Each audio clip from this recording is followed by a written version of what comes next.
Hi, I'm Jim Brickman. Thanks so much for joining me for our continuing journey of learning to play the piano.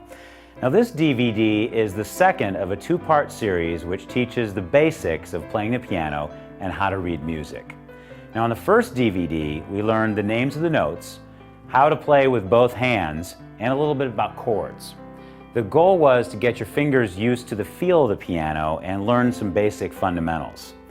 Now that that's behind us, we can explore more advanced concepts of music, like notes on the staff, how notes on the page match up with the keys on the piano, note rhythms, how long to hold a particular note, the treble clef, which shows you what to play with your right hand, and the bass clef, where you learn which notes to play with the left hand.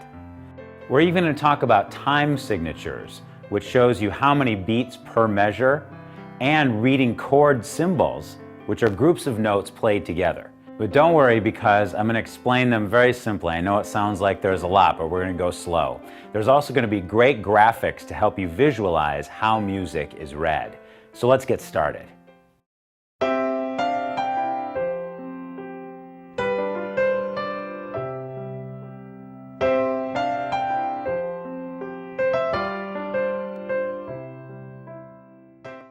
Music can't exist without rhythm.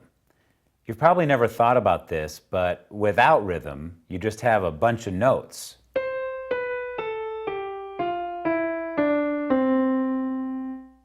Now, if you play those same notes in a rhythm,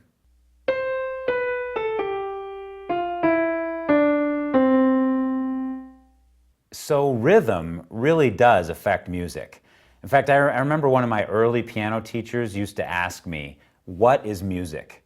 And I would just stare at him until he'd answer. He'd say, "Always remember, music is the organization of sounds and silences. And rhythm is the result of how those two go together," meaning that the silence is just as important as the sounds. To understand how long or short the notes should be, we look at the printed music and notice what the notes themselves look like. Some notes in music are longer, some notes shorter.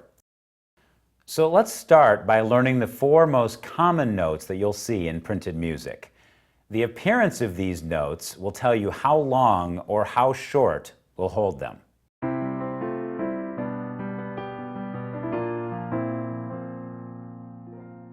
And the most common note in music is called the quarter note. You can tell that it's a quarter note because the note is filled in and a line called a stem is attached. As you learn other note values, you'll see the notes and stems change their appearance to designate different rhythms. It's sort of a code. It'll seem a little unusual at first, but once you recognize the various note values, playing the rhythms of the notes will come naturally. So let's get back to our quarter note. Now, a quarter note represents one beat. So when you see several quarter notes in a row, it would sound like this. I'm going to play a short example of a musical phrase that uses only quarter notes. Now try to notice how each note lands right on the beat.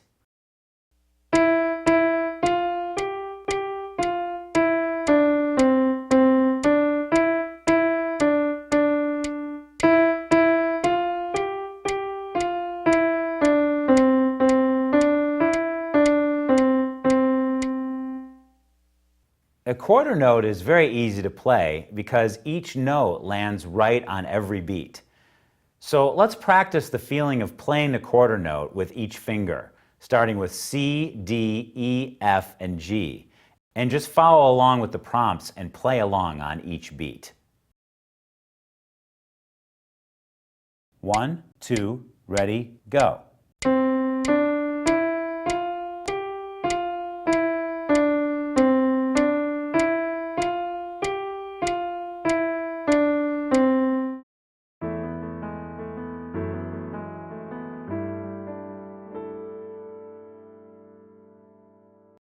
The next note value we're going to learn is called the half note.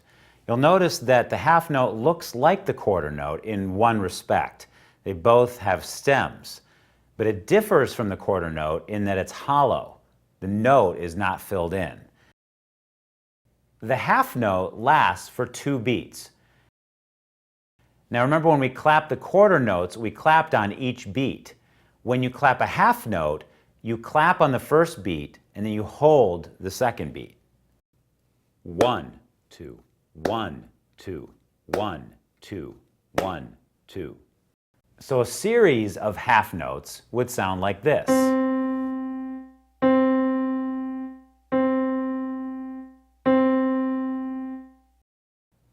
Let's play together a short musical example using only half notes. We're going to play a half note on each key, starting with C, D, E, F, and G, so you can feel the rhythm of the 2-beat half note. Just follow the screen and play along, remembering to hold each note for 2 beats. 1, 2, ready, go.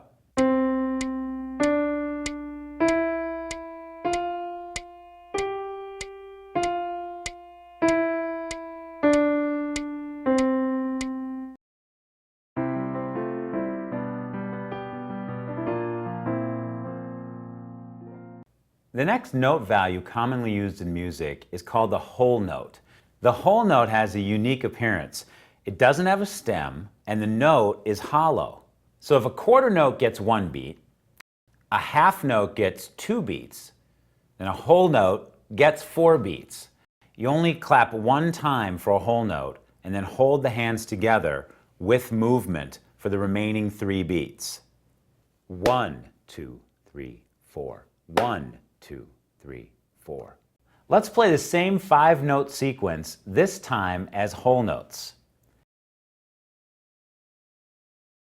1, 2, ready, go.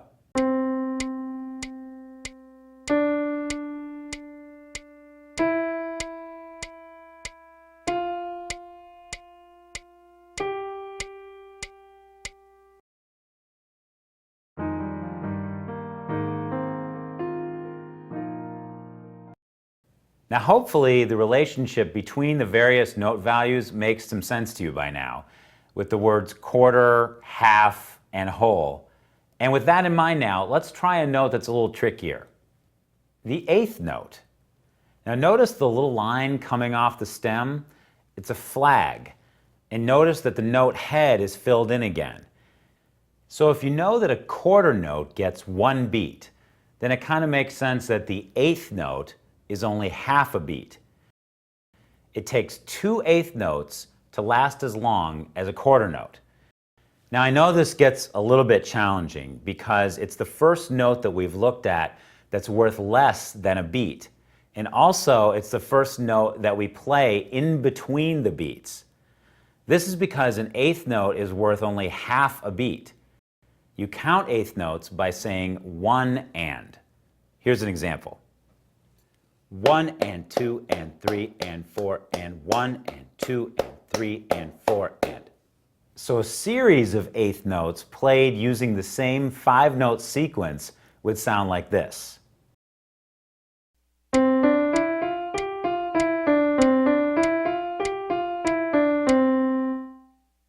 Now, like you just heard in that example, since 8th notes are worth only half a beat, they're often paired together in music to make a full beat. In music notation, these paired 8th notes will be joined together by a note beam. This is to help you recognize that together they equal 1 full beat.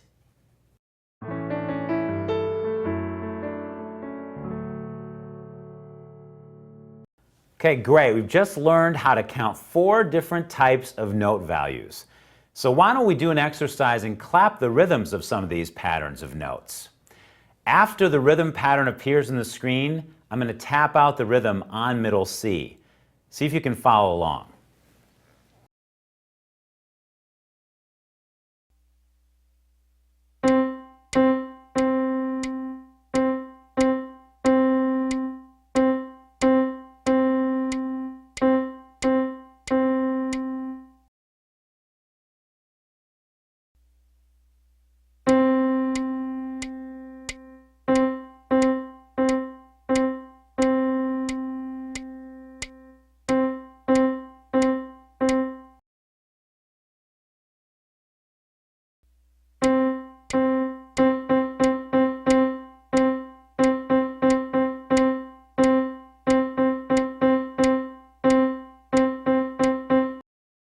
Okay, let's try tapping out the next rhythm pattern together. Now put your finger over middle C and the screen prompt will tell you when to start.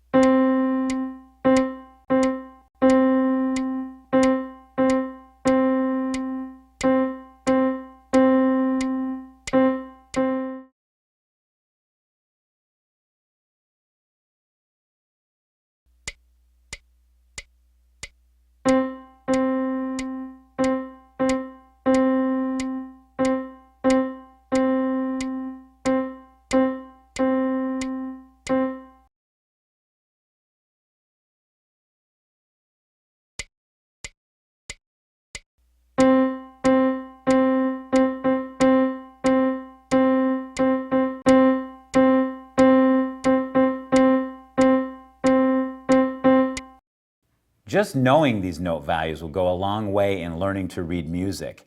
And as you advance in your musical studies, you'll learn that there are actually many different kinds of note values. But for now, try to master these 4 most common types of notes.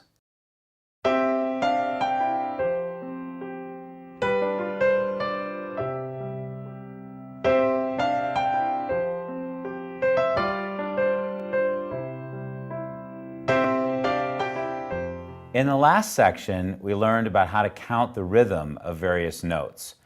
But in music, there are plenty of times when there's a break and you don't play anything. This also helps to create rhythm. Remember when we were talking about the silences? So how do you write music when you only want silence? Well, there's a set of symbols for those silent moments too, and they're called rests. Rests are the places in music where you simply remain silent and you don't play. Rests have the same values as notes: quarter, half, and whole. And you count the rhythm just like you do when there are notes, but with rests, we don't play, we rest.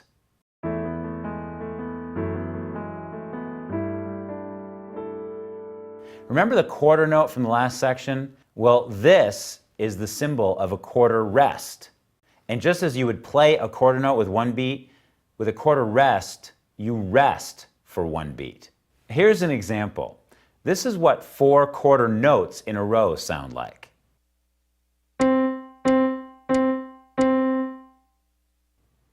Let's change the 3rd quarter note to a quarter rest.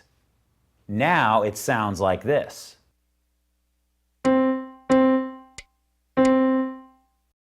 You can see how a quarter rest is counted like a quarter note, but the difference is that you don't play the quarter rest, it's silent.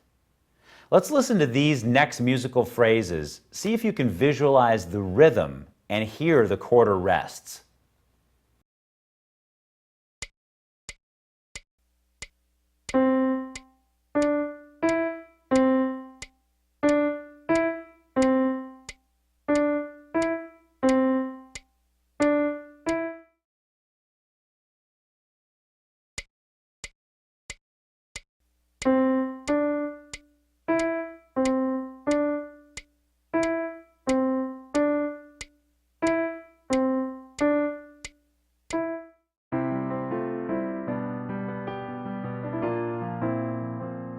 Let's take a look at another rest. This rest kind of looks like a hat, and it's called the half rest. The half rest is equivalent to the half note. And just like we played the half note for 2 beats, the half rest indicates silence for 2 beats. Let's take a look at an example of a half rest. Since a half note lasts for 2 beats, this note pattern sounds like this.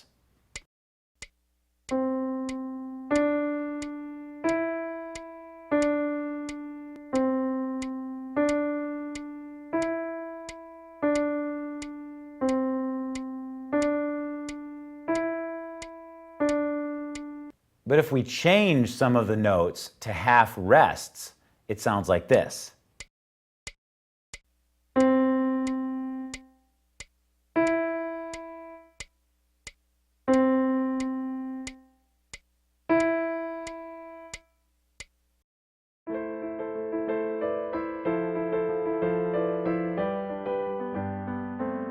Let's look at just one more kind of rest.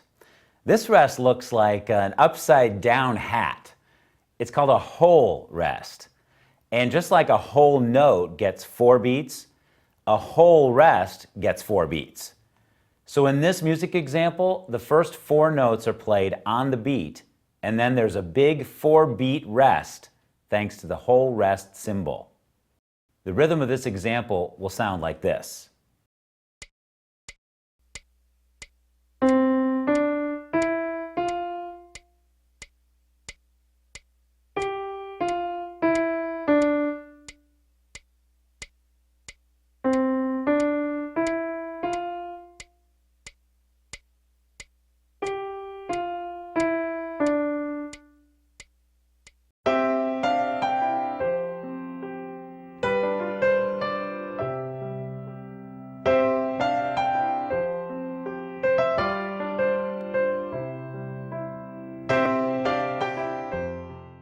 At this point, we've talked about the different types of notes based on how they look and how their appearance deals with the rhythm of music. You also learned that silence is counted as well with its own set of symbols. But there are 2 other symbols that you really need to know before we move on to reading the names of the notes. And those are ties and dotted notes.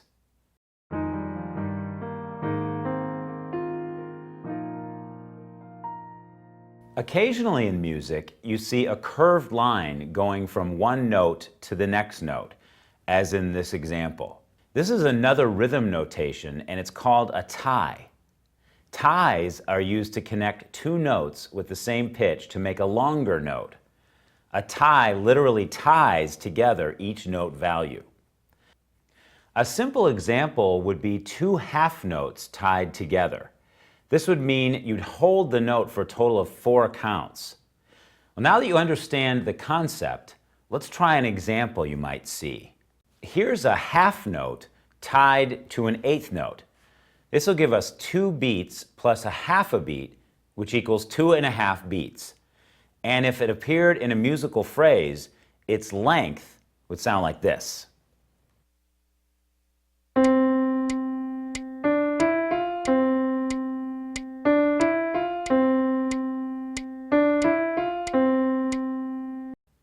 Since there's no note value for a 2.5 beat note, the tie gives us the length of the note, which we actually need. So here's another example of where you may see a tie. What if we wanted to create a sound that lasted for 3 beats? Well, a half note tied to a quarter note would give us a total of 3 beats. And if it appeared in a musical phrase, its musical duration would sound like this.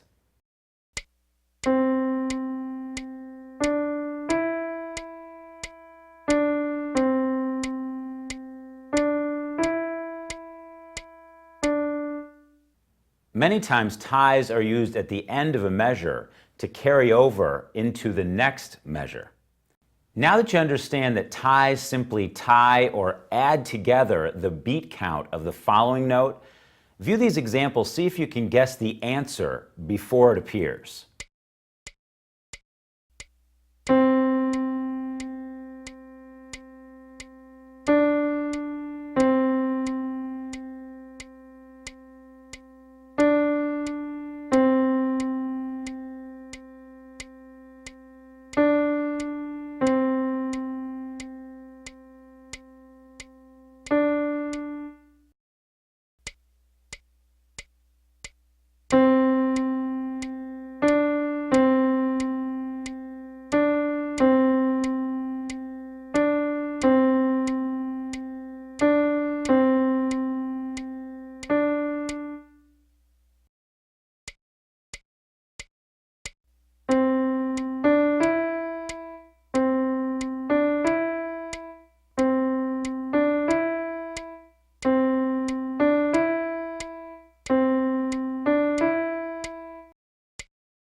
Now here's where we can learn one final bit of notation. We just learned that a half note tied to a quarter note equals 3 beats. There's still another way to write this duration of 3 beats, and it's really common in music. It's called a dotted half note. It's a half note with a small dot added to the right. When you see this combination, it also means the half note gets 3 beats.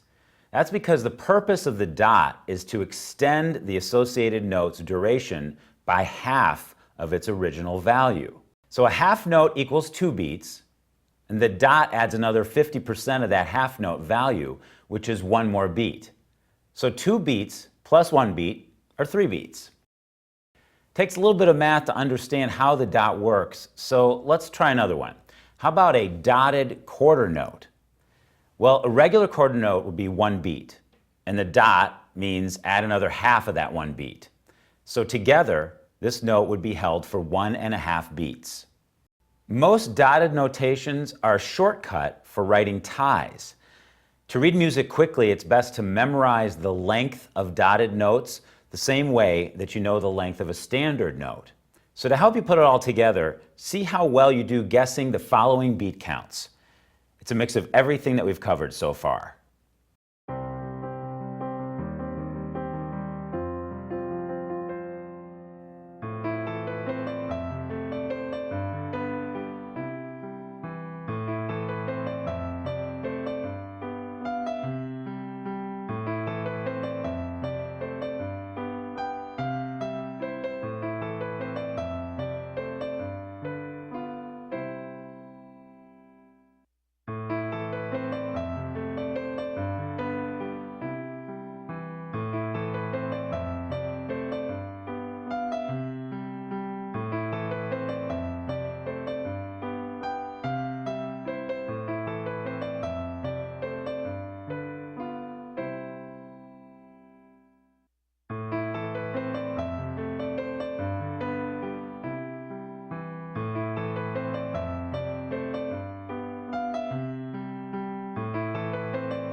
In the last sessions, we focused on music notation that addresses the rhythm of playing music, the note types, rests,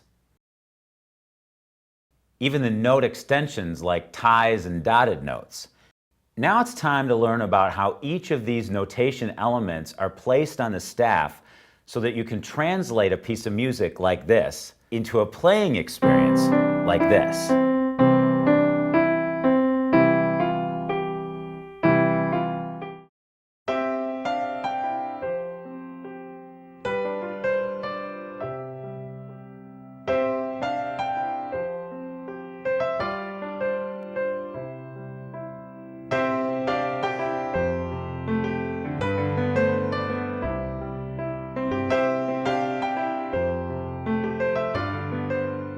So far, we've talked about the rhythm of notes and how those rhythms and note values are printed on the music page.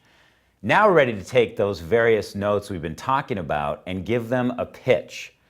We do that by placing them on the lines and spaces you see in printed music. These lines are called the staff. It's made up of 5 lines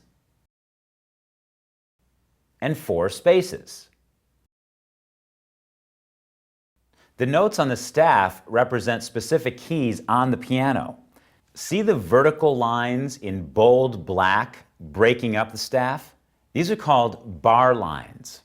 And bar lines break up the staff into sections, or what we call measures.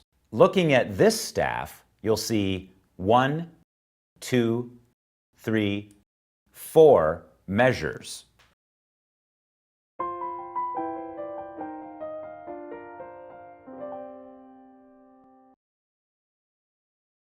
There's another symbol at the beginning of each song that relates to these measures. It's called a time signature, and it helps us understand how the beats of the song will be grouped together. The most common of these is 4/4. You'll see 2 numbers. The top number tells you how many beats in the measure. In this time signature, our top number is 4. That means there are 4 beats per measure. No matter what is in that measure, notes or rest, they always add up to 4 beats. Now the bottom number tells us which kind of note gets 1 beat. So in this example, the bottom 4 stands for quarter note. So in 4/4 time, the quarter note gets 1 beat. Sometimes you may see the letter C instead of a 4/4. This actually means exactly the same thing as 4/4. It's just kind of a shorthand. The C stands for common time, because 4/4 is the most common time signature in music. Now I'm going to play a song while you clap along that has a 4/4 time signature, or 4 beats per measure, with the quarter note getting 1 beat.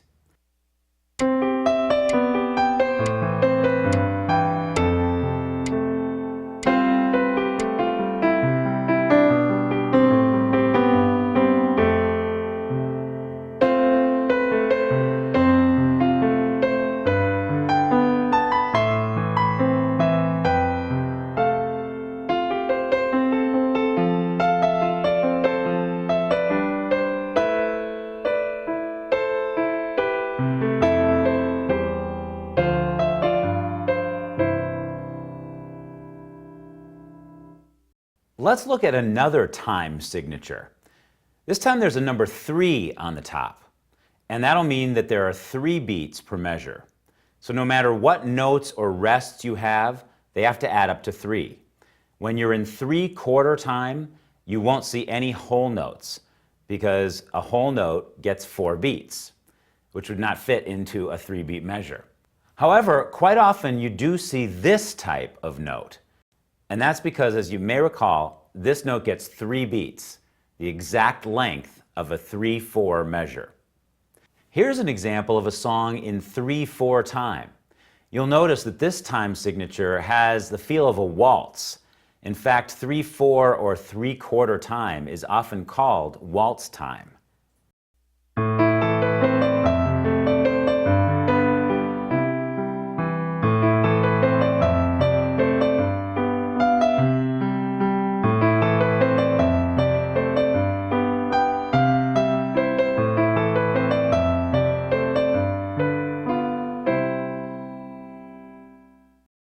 There are several other time signatures, such as 2/4, 5/4, and even 6/8, that are used occasionally in music, but 4/4, or common time, and 3/4, waltz time, are the most common.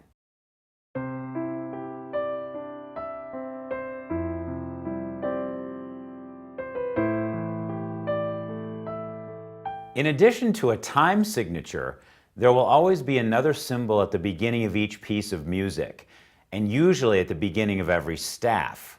This is called the clef symbol. The 2 clef symbols are the treble clef and the bass clef. Let's take a look at the treble clef symbol first. The treble clef symbol lets you know that the notes on the staff are those notes above middle C. The notes that are on the staff with the treble clef are played primarily with your right hand. Let's take a look first at the lines of the treble clef staff. The note on the first line of the treble clef staff is E. This note is the first E after middle C, or 2 steps above middle C. The second line of the treble clef staff is the G note. The third line, the B note. The fourth, the D note. And the fifth, the F note. Here's a trick to help you remember the lines of the treble clef staff. Just think of this phrase: every good boy does fine. Every, E, good, G, boy, B, does, D, fine, F. Here's something to keep in mind while you're learning this. If the notes are going up on the staff, then they're going up in pitch on the piano, from left to right on the keyboard.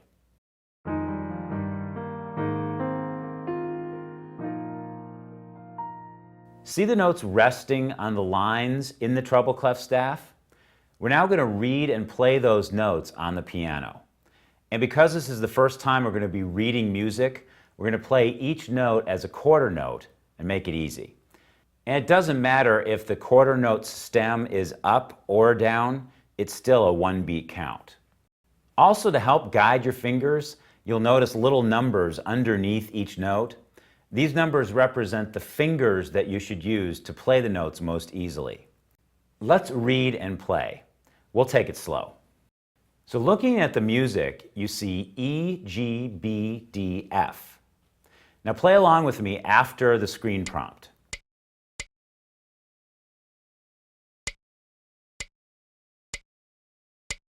E, G, B, D, F.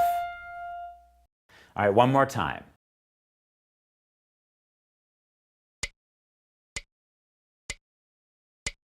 E, G, B, D, F. Fantastic. We've played all the line notes of the treble clef staff. Now let's play them coming down. The music is now reversed on the staff. So all you need to do is reverse what you just played as we perform each note.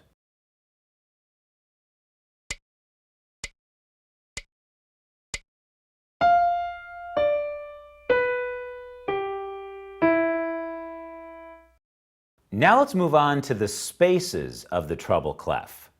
Now, just like the lines, the spaces in between the lines have note names as well. Starting from the bottom, there's F, A, C, E. Pretty easy to remember, spells face. Now let's look at the spaces one by one. The first space on the treble clef staff is F. This is F above middle C.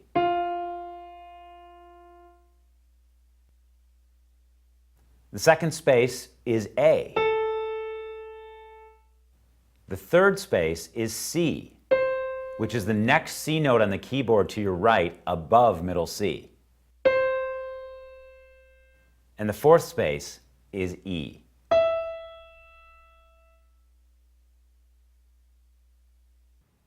Now you're going to play an exercise using the spaces of the treble clef.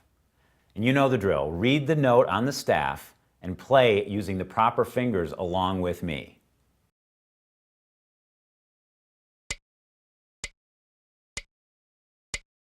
F, A, C, E. Again, if you reverse the music like this, you're guided to play the notes like this. E, C, A, F. Okay, now let's make it a little more interesting. We're going to try to see if you can play some words that we make up. Here's how it works. I'm going to spell out a word, and then you find the corresponding notes on the piano and play them, like this. So if you see ace, A-C-E, then go to the keyboard, play the notes in the sequence as you spell out the word A-C-E. For these examples, we're also going to show you the notes on the staff as well, but only as note heads so that you can feel free to play them in any tempo you want. Now let's try to find these words. Ace, A-C-E. Bag, B-A-G. Feed, F-E-E-D.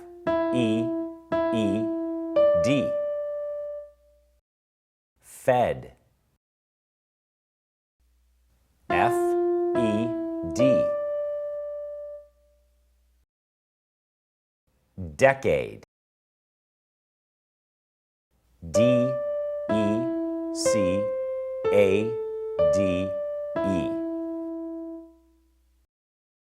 Babe, B-A-B-E.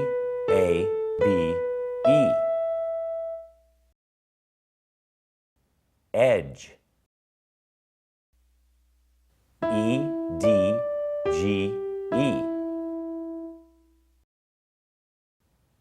Age, A. Cabbage,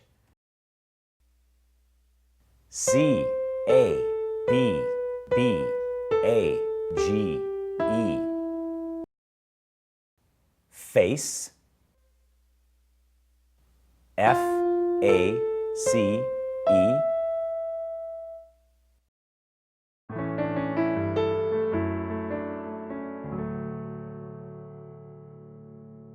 Now, let's take a look at the bass clef staff. This symbol is called the bass clef, and it looks different from the treble clef. The bass clef is for lower sounds, like a bass voice. The bass clef staff, like the treble clef staff, has 5 lines and 4 spaces. The notes in the bass clef staff are below middle C.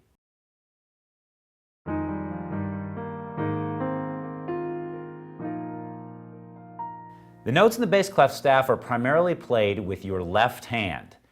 So whenever you see a piece of traditional piano music, you'll notice that the bass clef staff is always below the treble clef. Plus there's a bracket that visually links the 2 clefs. That'll let you know that they are to be played simultaneously. Just like the notes on the keyboard are clearly continuous, it's the same way with printed music. There's no gap between the bass clef and the treble clef. One flows right into the other.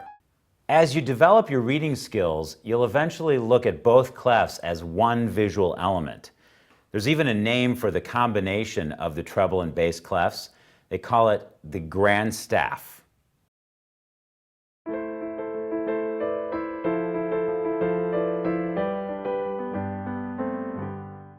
Let's run through the names of the lines first, just like we did with the treble clef.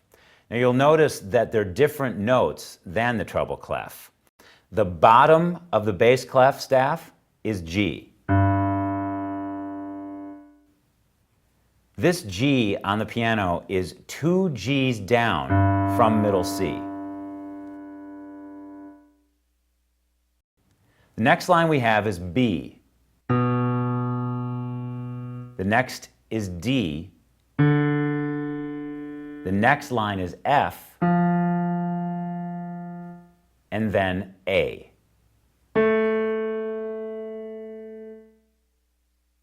The last line of the bass clef staff, the A note, is the first A below middle C. And just like with the treble clef staff, we have a trick to help us remember the names of these lines.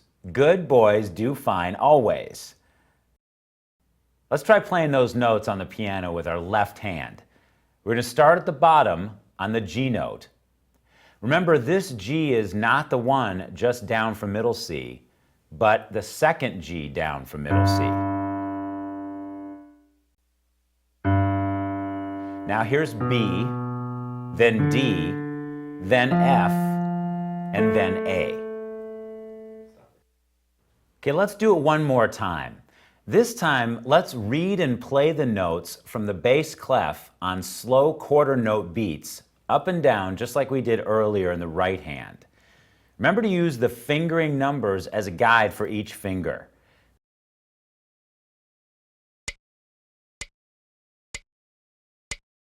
G, B, D, F, A.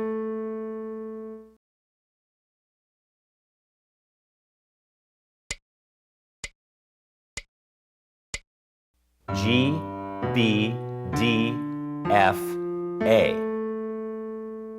Now let's play the phrase down.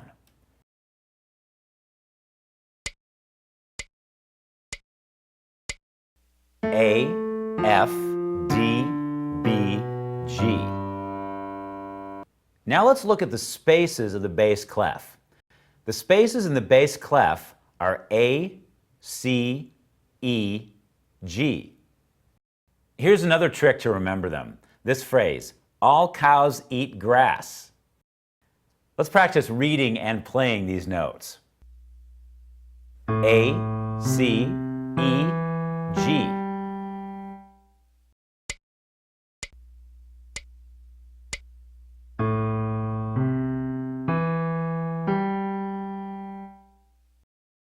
And now down.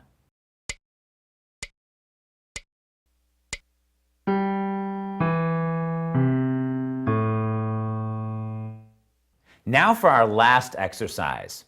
We're going to spell out some words and have you play them on the piano, just like we did with the treble clef exercise. Ace. A-C-E. Feed. F-E-E-D.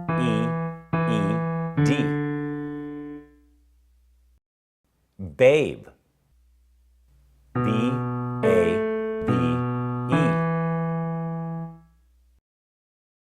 Decade. D-E-C-A-D-E.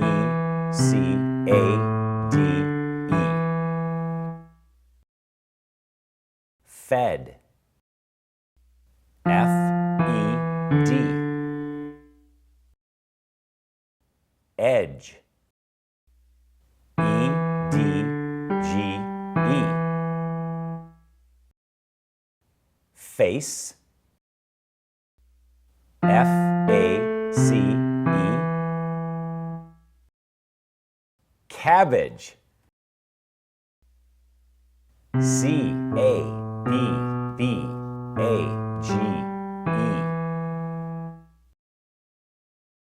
Bag.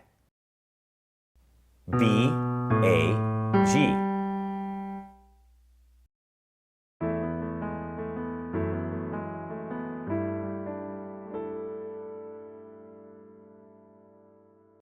You're doing great. We've now learned the names of the notes on both clefs. Now finally, there are 3 more notes that are actually in between the bass clef staff and the treble clef staff. Let's take a look at them. The B note is the space right below middle C. The D note is right above it. Now the middle C itself is written on an additional line called a ledger line. A ledger line is not a complete line, but rather it only appears through the C note. Middle C is called that because it's in the middle of the 2 staffs. It's on the line between both clefs. Okay, now you can try to play these in-between notes. Let's start with B. Again, it's right below middle C. Now play middle C. And now play D.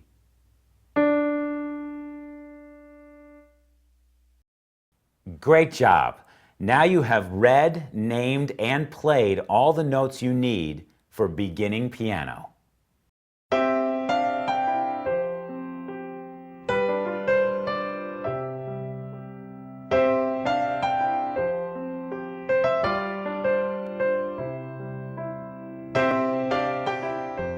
Now that you've learned the basics of reading music, let's revisit a concept we introduced earlier in this course.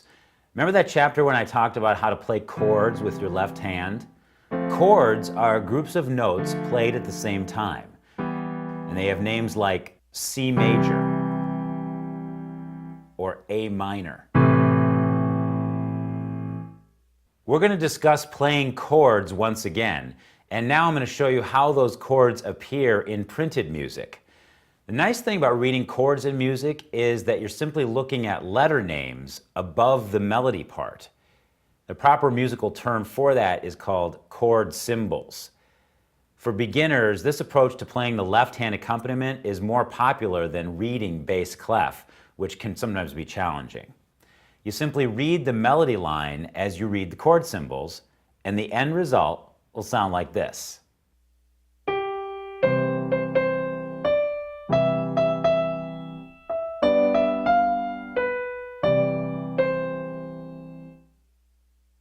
Let's start by looking at the music for Twinkle Twinkle Little Star. Now take a look at the chords above the melody line. In this song, we're going to be changing chords frequently with our left hand, so it's going to be a bit more challenging than the example I played for you before. The chords for this song are very simple ones. Now remember, we learned these chords earlier in the course, so if you need a refresher, just return to the lesson associated with playing chords. Now listen to me play the entire song and you'll get an idea of what we're trying to do. I'm going to play this song in the time signature of 4/4 time, which means that every quarter note will get 1 beat.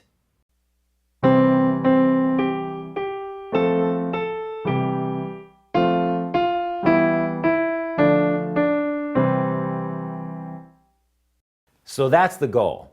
Now, since this is a lot of music, we're going to learn it using a technique called phrase practicing, where you learn the song in phrases before you put it all together. So we'll learn Twinkle Twinkle, then we'll stop, then go on to Little Star, then stop, and so on.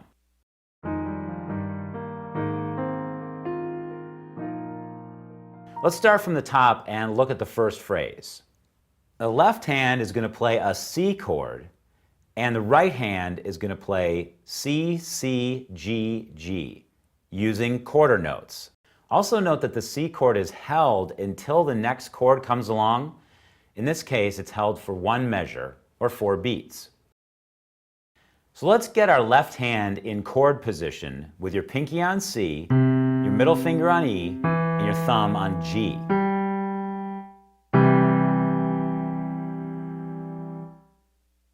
Okay, now keep your left hand in that position and get your right hand ready to play this melody. This means that we're going to put our right thumb on middle C and play C, C, G, G, like this. Now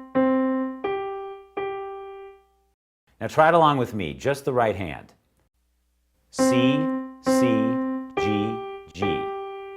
So you've just used proper technique for learning. You play the left hand part first, the C chord, and then the right hand part. This is called separate hand practicing, and it really helps speed up the learning process. So always try to practice the hands separately first, then put them together. Let's do that now. Play your left hand chord with the first note of the song and hold it down until the 4-beat phrase is complete, like this.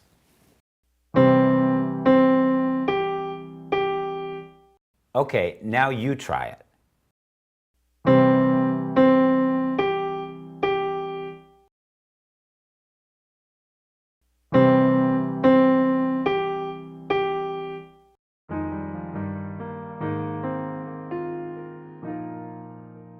That wasn't too hard, huh? Well, let's move on to the next phrase. This is a short one, but it's a little tricky because the left hand has to make a big jump. So the F chord is in the first 2 beats of the measure, and then the C chord is in the last 2 beats. So we were on a C chord, and now we're going to jump to an F chord, and then back down to a C chord for 2 beats. Now, since this chord jump is a little tricky, let's try that move a couple of times. We'll hold each chord for 2 counts. Try it with me.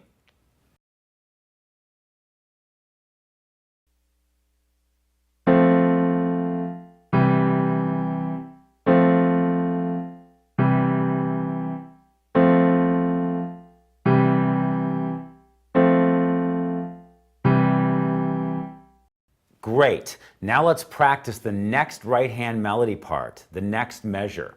It's pretty easy. It looks like this, and it sounds like this. A, G. Now you try it.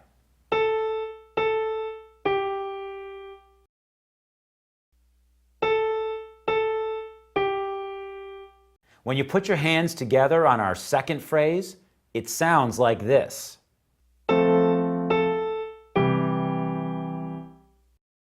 You'll notice that I move the chords at the same time that I change the melody from the 2 A's to a G. Now you try it.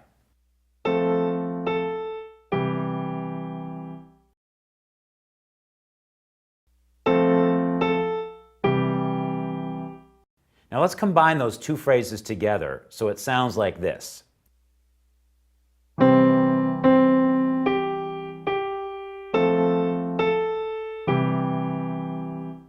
Now take it slow. If you need to, you can pause slightly between each chord change, like this.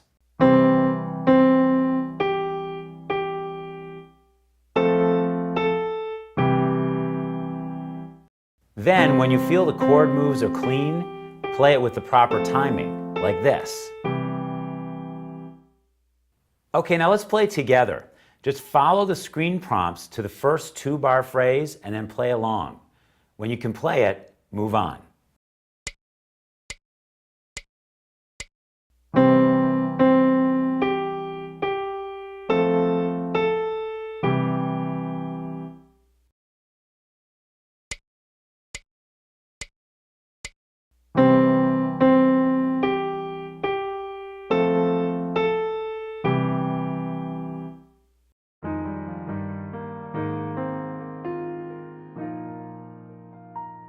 You're doing really great, and you're going to love this next part because you're going to play 4 different chords in your left hand, which sounds really impressive, but the reality is that both hands are just moving down the keyboard in a pattern.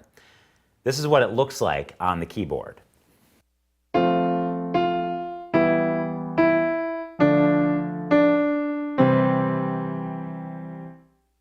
Like I said, it sounds impressive, but it's really quite easy. Now let's look at it in our music. We have an F chord for the first 2 beats of the measure, then an E minor chord for the last 2 beats. Now it's really the same hand chord position every other note, but we just position the chord 1 note lower on the E. Then in the next measure, we play a D minor chord in the first 2 beats. Again, same hand position every other note, but starting with the D. And then finally, we play the C chord in the last 2 beats. So the chords for the next 2-bar phrase sound like this when they're all played the same way through. F, E minor, D minor, and C. Now you give it a try. Practice each chord and move every 2 beats, starting on F. F, E minor, D minor, and C. F, E minor, D minor, and C. If you can do that, you can move on. If you need a little more time, practice the 4-chord move until you're ready. Now we're going to move on to the melody. The melody is walking down the keyboard in a similar way. F, F, E, E, D, D, C. All quarter notes except the last note, which is a half note, so it gets 2 beats. Now try it with me. Start with your 4th finger on F. F, F, E, E, D, D, C. Now again. F, F, E, E, D, D, C. Okay, if you can play the left hand part and the right hand part, then put them together like this. Get your left hand ready to play the F chord and your right ring finger ready to play an F. And here we go.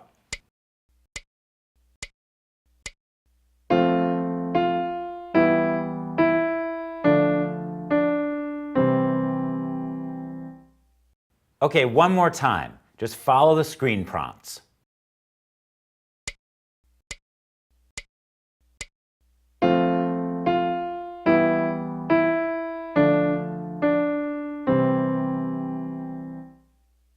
Great job. And the good news is we get to play that phrase 2 times in a row and then repeat the first part of the song again, and then we're done. So let's do that. Play the whole song with me as I walk you through it.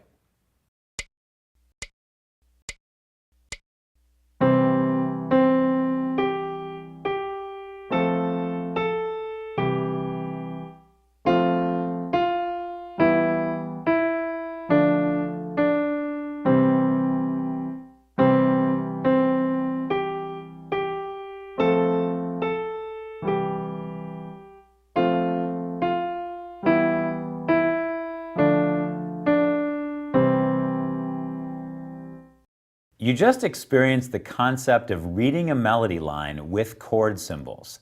And you also learned some very important practicing techniques. Separate hand practicing and phrase practicing.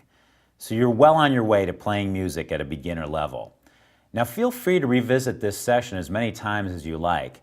You can use this song as a warm-up, and it makes a great practice tool because you're changing chords often in your left hand. This will get your hands very used to moving around the keyboard.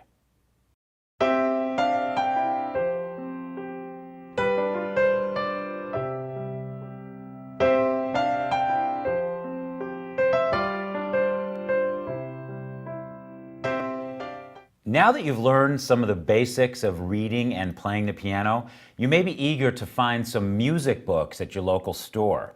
However, if you've ever spent any time in the sheet music section of a music store, you know that piano music comes in a lot of different forms. That's why I thought we'd talk a little bit about what you can expect to find when looking for published piano music.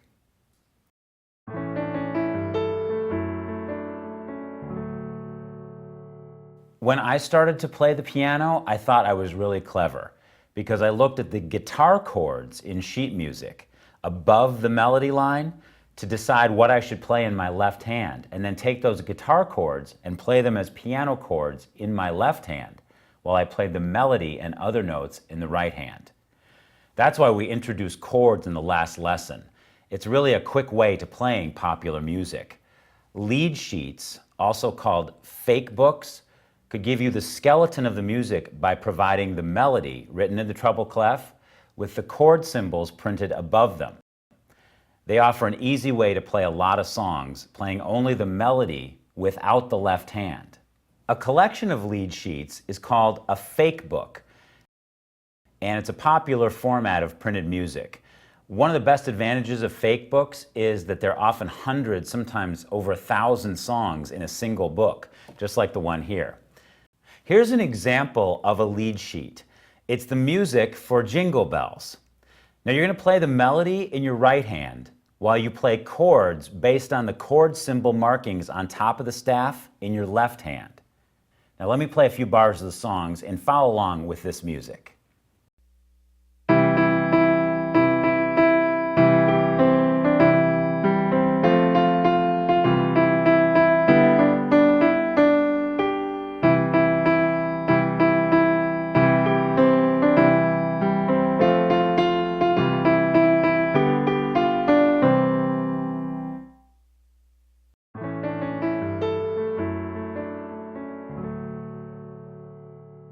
Piano notation that uses the treble and bass clefs combined is called the grand staff and is the most common. This notation is used in any type of piano music, whether it's popular or classical. Here's a sample of piano music by Mozart. Just looking at it, you notice how there are quite a few more notes to learn than there are in a lead sheet. And now here is an example of one of my pieces called Part of My Heart. Having two separately written parts, one for each hand, makes the music sound fuller and more like what you'd expect a piano to sound like. Just listen and try to follow the music along as I play the song Part of My Heart.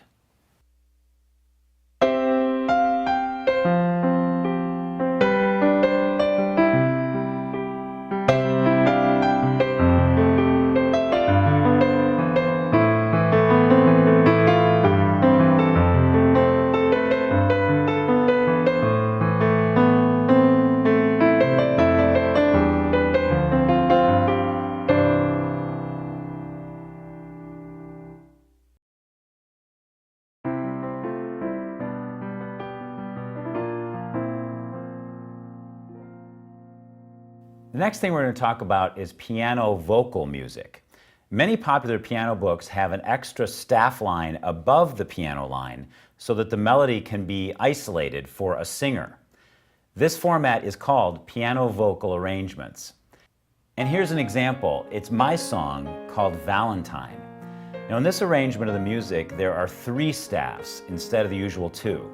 The top staff in treble clef is the vocal part with the lyrics underneath.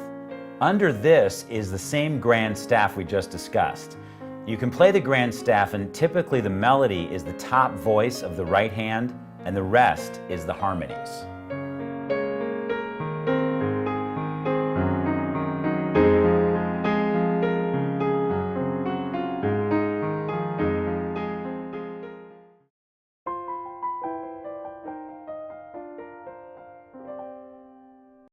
Above the vocal staff part are two pieces of information. One is a series of 6-line grids, which are for the 6 strings on the guitar, and little black dots that tell you where to put your fingers down to create this chord on the guitar. For us as pianists, they have no value and can be disregarded. Also above the staff are chord symbols, which are extremely valuable because you can learn the names of the chords and the symbols and play the piece in a different way than the grand staff has indicated, like we were talking about before. This is the way I learned popular piano at the Cleveland Institute of Music when I was in high school. I learned all the chords and made up my own arrangements of popular songs by using these chords. This can be done in either a very simply or a very complex manner, depending on your experience and ability. Publishers also print simplified arrangements of popular songs in the grand staff, this if you don't like the chord approach. Well, you've made it this far, congratulations. And we've covered a lot of concepts and fundamentals of playing the piano and reading music. But it's really been my pleasure showing you how easy it is to play music when you have the desire. Hopefully you've been inspired by what you've learned, and good luck in continuing your musical journey.